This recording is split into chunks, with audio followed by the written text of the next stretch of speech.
ಅಧ್ಯಾಯದ ಶ್ಲೋಕಗಳ ಭಾವಾರ್ಥವನ್ನು ಚಿಂತನೆ ಮಾಡ್ತಾ ಇದ್ದೇವೆ. ಅದರಲ್ಲಿ ಮರಣ ಪ್ರಾಣದ ಪಾಲಕ ಜಗದೀಶ ಅವ ಸುಭಕ್ತಿಂ ಕರುಣಾಪೂರ್ಣ ಪರಪ್ರದ ಚರಿತಂ ಜ್ಞಾಪಯಮೇತೆ. ಈ ಶ್ಲೋಕದ ಭಾವಾರ್ಥವನ್ನು ನೋಡಿದ್ದೇವೆ. ಈಗ 8ನೇ ಶ್ಲೋಕದ ಭಾವಾರ್ಥವನ್ನು ನೋಡಬೇಕು. ಪರಮಾತ್ಮನ ಸ್ವರೂಪವನ್ನು ನಿರೂಪಣೆ ಮಾಡಿ, ಇಂತಹ ಪರಮಾತ್ಮನೇ ನೀನು ನಿನ್ನ ಸ್ವರೂಪವನ್ನು ನನಗೆ ತಿಳಿಸಿಕೊಡು, ನಿನ್ನ ಚರಿತ್ರೆಯನ್ನು ನನಗೆ ತಿಳಿಸಿಕೊಡು.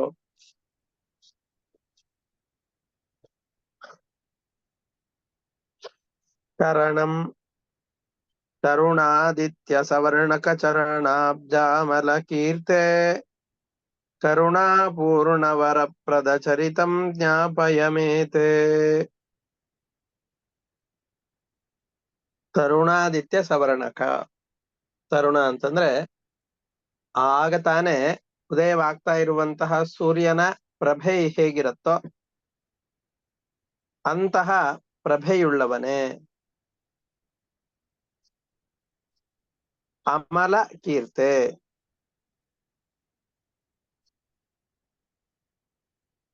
ಶುದ್ಧವಾದಂತಹ ಚರಿತ್ರೆಯುಳ್ಳವನೇ.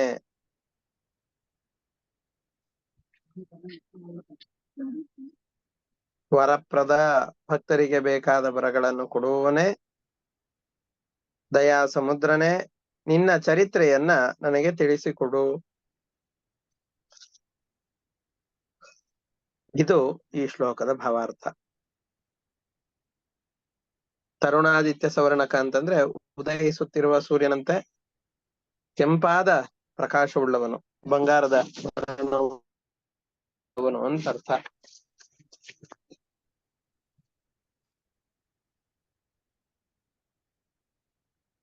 ಅಷ್ಟೇ ಅಲ್ಲದೇನೆ ಅಮಲ ಕೀರ್ತೆ. ನಿನ್ನ ಈ ಪಾದಗಳೆಲ್ಲವೂ ಕೂಡ ಸೂರ್ಯನ ಪ್ರಭೆಯಂತೆ ಕಾಂತಿಯುಳ್ಳದ್ದು. ನಿನ್ನ ಇಡೀ ಶರೀರವೇ ಅಷ್ಟು ಸೊಗಸಾದಂತಹ ಕಾಂತಿಯುಳ್ಳದ್ದು. ಅಮಲ ಕೀರ್ತೆ. ಯಾರ ಕೀರ್ತಿಯಲ್ಲಾದ್ರೂ ಸ್ವಲ್ಪ ದೋಷಗಳ ಸಂಪರ್ಕವಾದರೂ ಇರಬಹುದಾ ಏನೋ, ಆದ್ರೆ ಇವನ ಕೀರ್ತಿಗೆ ಯಾವ ದೋಷಗಳ ಸಂಪರ್ಕವೂ ಇಲ್ಲ. ಅಮಲ ಕೀರ್ತೆ. ನಿರ್ದೋಷನಾದ ಪರಮಾತ್ಮನೇ, ಕರುಣಾಪೂರ್ಣ ದಯಾಸಾಗರನೇ, ಬೇಡಿದ ಇಷ್ಟಾರ್ಥಗಳನ್ನ ಕೊಡುವವನೇ, ನಿನ್ನ ಚರಿತ್ರೆಯನ್ನ ನಮಗೆ ತಿಳಿಸಿಕೊಡು. ಮುಂದಿನ ಶ್ಲೋಕ ಸಲೀಲ ಪ್ರೋತ್ಥ ಸರಾಗಕ ಮಣಿ ವರ್ಣೋಚ್ಚ ಗುಣಕಾದೆ ಕರುಣಾಪೂರ್ಣ ವರಪ್ರದ ಚರಿತಂ ಜ್ಞಾಪಯಮೇತೆ. ಸಲಿಲ ಪ್ರೋತ್ಥ ಸರಾಗಕ ಮಣಿವರ್ಣೋಚ್ಚ ನಖಾದೆ. ಈ ಪದ್ಮರಾಗಮಣಿಗಳು ಅಂತ ಹೇಳುತ್ತಾರೆ.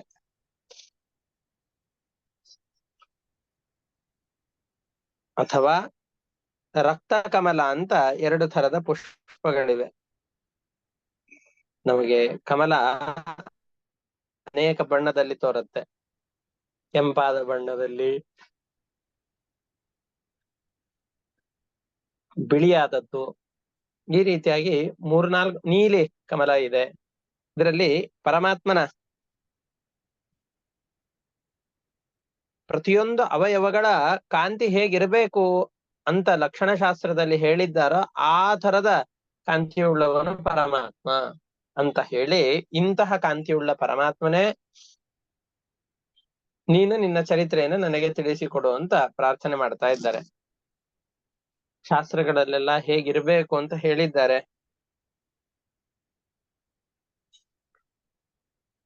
ಕೆಂಪಾದ ಬಣ್ಣ ಇರಬೇಕು. ಕೆಂಪು ಅಂತಂದು ಹೇಳಿದ್ರೆ ಅದು ಪೂರ್ತಿ ಕೆಂಪಲ್ಲ, ಅದು ನಸುಗೆಂಪು ಅಂತ ಕರೀತಾರೆ. ನಸುಗೆಂಪು ಅಂತ. ಆ ಕಮಲದ ಎಲೆಗಳನ್ನು ನೋಡಿದೆವು ಅಂತಾದ್ರೆ ಕೆಂಪಿನ ಹೊಳಪಿರತ್ತೆ. ಪೂರ್ತಿಯಾದ ಕೆಂಪಾದ ರಕ್ತದಂತಹ ಕೆಂಪಲ್ಲ ಅದು. ಅದನ್ನೇ ಹೇಳ್ತಾ ಇದ್ದಾರೆ. ಸಲೀಲ ಪ್ರೋತ್ಥ ಸಲಿಲ ಅಂದ್ರೆ ನೀರು. ನೀರಿನಲ್ಲಿ ಪ್ರೋತ್ಥ ಹುಟ್ಟಿದಂತಹ ರಕ್ತ ಕಮಲದ ಹೂವು ಅಂತಂದ್ರೆ ಕೆಂಪಾದ ಕಮಲದ ಹೂವು. ಅದಕ್ಕೆ ಸಮಾನವಾದ ಕೆಂಪು ಬಣ್ಣಗಳಿಂದ ಪರಮಾತ್ಮನ ಅವಯವಗಳೆಲ್ಲವೂ ಕೂಡ ಕೂಡಿವೆ.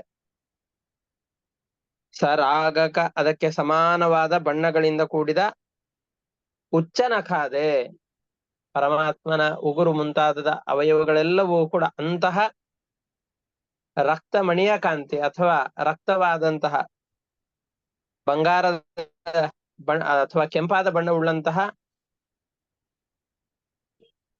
ಕಮಲದ ಕಾಂತಿಯಂತೆ ಪರಮಾತ್ಮನ ಪ್ರತಿಯೊಂದು ಅವಯವಗಳ ಕಾಂತಿಯೂ ಕೂಡ ಇದೆ. ನಮ್ಮ ಉಗುರುಗಳನ್ನು ನೋಡ್ಕೊಂಡು ಅಂತಂದು ಹೇಳಿದ್ರು ಕೂಡ ಮಧ್ಯದಲ್ಲಿ ಒಂದು ಅದು ಒಂಥರ ರಕ್ತ ಅಂತ ಕರೀತಾರೆ ಇದಕ್ಕೆ. ಆ ತರದ ರಕ್ತ ಬಣ್ಣ ತುಂಬಾ ಸೊಗಸಾಗಿತ್ತು ಅಂತಂದು ಹೇಳಿದ್ರೆ ಅದು ಒಂದು ಲಕ್ಷಣ. ಅದು ಅಂತಹ ಯಾವುದೇ ಒಬ್ಬ ವ್ಯಕ್ತಿ ಸಲ್ಲಕ್ಷಣ ಸಂಪನ್ನನಾಗ್ಬೇಕು ಅಂದ್ರೆ ಆ ಒಟ್ಟು ಲಕ್ಷಣಗಳನ್ನು 32 ಲಕ್ಷಣಗಳು ಅಂತ ಹೇಳ್ತಾರೆ. ಆ 32 ಲಕ್ಷಣಗಳಲ್ಲಿ ತನ್ನ ಅವಯವಗಳು ಕೂದಲಾಗಿರಬಹುದು, ಅಲ್ಲ ಯಾವ್ದು ಉಗುರುಗಳಾಗಿರಬಹುದು, ಕಣ್ಣುಗಳಾಗಿರಬಹುದು, ಕಾಲಿನ ಉಗುರುಗಳಾಗಿರಬಹುದು, ದೇಹದ ಕಾಂತಿ ಆಗಿರಬಹುದು, ಇದೆಲ್ಲ ಯಾವ ಬಣ್ಣದಲ್ಲಿರಬೇಕು ಅಂತ ಹೇಳ್ತಾರೆ. ಅಂಗೈಯ ಬಣ್ಣ ಇದೆಲ್ಲವೂ ಯಾವ ಬಣ್ಣದಲ್ಲಿ ಇರಬೇಕು ಅಂತ ನಿರೂಪಣೆ ಮಾಡ್ತಾರೆ.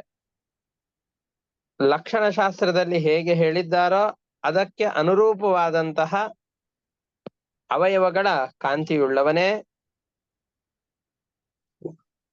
ಸಲಿಲ ಪ್ರೋತ್ಥ. ಸಲಿಲ ನೀರಿನಲ್ಲಿ ಪ್ರೋತ್ಥ ಅರಳಿದಂತಹ ಕಮಲದ ವರ್ಣದಂತೆ ಸಮಾನವಾದ ವರ್ಣವುಳ್ಳ ಪ್ರೋತ್ಥ ಸರಾಗಕ ಮಣಿವರ್ಣ ಅಥವಾ ಕೆಂಪಾದಂತಹ ಒಂದು ಮಣಿ ಇದೆ, ರಕ್ತಮಣಿ ಅಂತ ಕರೀತಾರೆ ಅದಕ್ಕೆ, ಅಥವಾ ಪದ್ಮರಾಗಮಣಿ ಅಂತ ಕರೀತಾರೆ. ಆ ಪದ್ಮರಾಗಮಣಿಗಳಿಗೆ ಸಮಾನವಾದಂತಹ ಕಾಂತಿ ಪರಮಾತ್ಮನ ಅವಯವಗಳಲ್ಲಿದೆ. ಇಂತಹ ದೇಹ ಕಾಂತಿಯುಳ್ಳ ಪರಮಾತ್ಮನೇ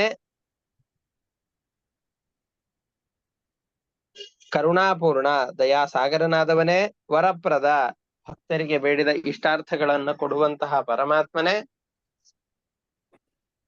ನಮಗೆ ನಿನ್ನ ಚರಿತ್ರೆಯನ್ನು ನೀನು ತಿಳಿಸಿಕೊಡು ಅಂತ ಇದರಲ್ಲಿ ಪ್ರಾರ್ಥನೆಯನ್ನು ಮಾಡ್ತಾ ಇದ್ದಾರೆ. ಸಲಿಲ ಪ್ರೋತ್ಥ ಸರಾಗಕ ಮಣಿ ವರ್ಣೋಚ್ಚ ನಖಾದೆ.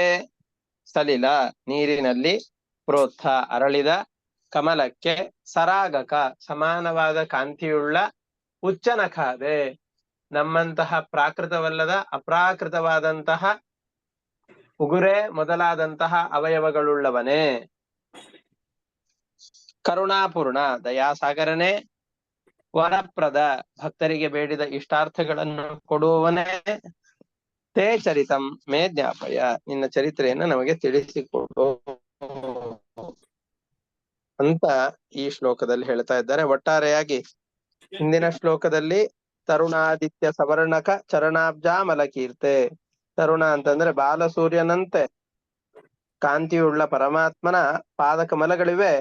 ಈ ಪಾದಕಮಲಗಳ ನಮಸ್ಕಾರದ ಬಲದಿಂದಾಗಿ ಪರಮಾತ್ಮನೇ ನಿನ್ನ ಚರಿತ್ರೆಯ ಜ್ಞಾನನೆ ನನಗೆ ಬರುವಂತಾಗ್ಲಿ ಅಂತ ಅದರಲ್ಲಿ ಕೇಳಿಕೊಂಡು, ಈಗ ಪರಮಾತ್ಮನ ಅವಯವಗಳೆಲ್ಲವೂ ಕೂಡ ಇಂತಹ ವರ್ಣದಿಂದ ಕೂಡಿದ್ದಾಗಿದೆ. ಇಂತಹ ವರ್ಣದಿಂದ ಕೂಡಿದಂತಹ ಪರಮಾತ್ಮನೇ ನೀನು ನನಗೆ ನಿನ್ನ ಚರಿತ್ರೆಯನ್ನ ತಿಳಿಸಿಕೊಡು ಅಂತ 2 ಶ್ಲೋಕದಲ್ಲಿ ಹೇಳ್ತಾ ಇದ್ದಾರೆ. ಇಷ್ಟಕ್ಕೆ ಇವತ್ತಿನ ಪಾಠವನ್ನು ನಿಲ್ಲಿಸ್ಕೊಂಡಿರೋಣ. ಇದರಲ್ಲಿ ಏನಾದ್ರೂ ಸಂಶಯಗಳಿತ್ತು, ಯಾವ್ದಾದ್ರು ಪದಗಳಿಗೆ ಅರ್ಥ ಗೊತ್ತಿಲ್ಲ ಅಂತಂದು ಹೇಳಿದ್ರೆ ಕೇಳಬಹುದು. ನಖಾದೆ ಅಂದ್ರೆ ಏನು? ನಖಾದೆ, ನಖ ಅಂತಂದ್ರೆ ಉಗುರು ಗಳೆ ಮೊದಲಾಗಿ ಉಳ್ಳ ಅವಯವಗಳು ಅಂತ. ನಖ ಅಂತಂದ್ರೆ ಉಗುರು. ನಖ ಐರನ್ ಹೋಗ್ತಿದ್ದೀರಾ? ಐರನ್ ಹೋಗ್ತಿದ್ದೀರಾ? ಆ ಬೆಡ್ಶೀಟ್ಸ್ ತಗೊಂಡ್ಬಂದ್ಬಿಡಿ, ಹೋಗ್ಬಿಡೋಣ. ನಾಳೆ ಹಾಕೊಳಕಾಗ್ಬೇಕು.